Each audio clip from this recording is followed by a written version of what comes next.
等少爷结了婚，有少夫人管着，就会好起来。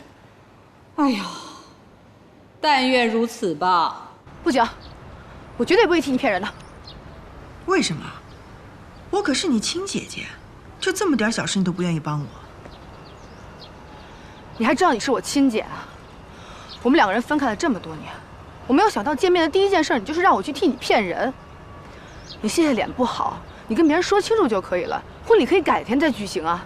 那你为什么非要用骗人的这种方式去解决问题呢？你懂什么？你知道我要嫁的人是谁吗？那是神龙集团的顾西城。我运气好，被顾老夫人选上了。要是因为这件事退出婚礼，婚事也许就会黄了。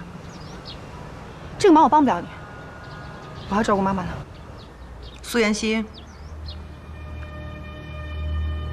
你不是一直都想妈妈醒过来吗？如果你答应帮我这个忙，我就把妈妈带走，就给她治病。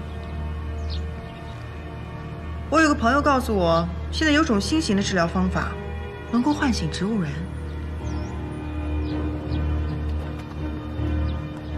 你说的都是真的吗？当然了，不相信的话，你可以回去查一查。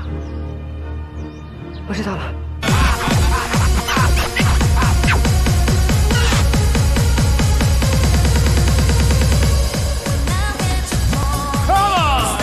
人在跳舞飘啊，谁能不爱到啊？两刀干死你呀，四刀干死你呀！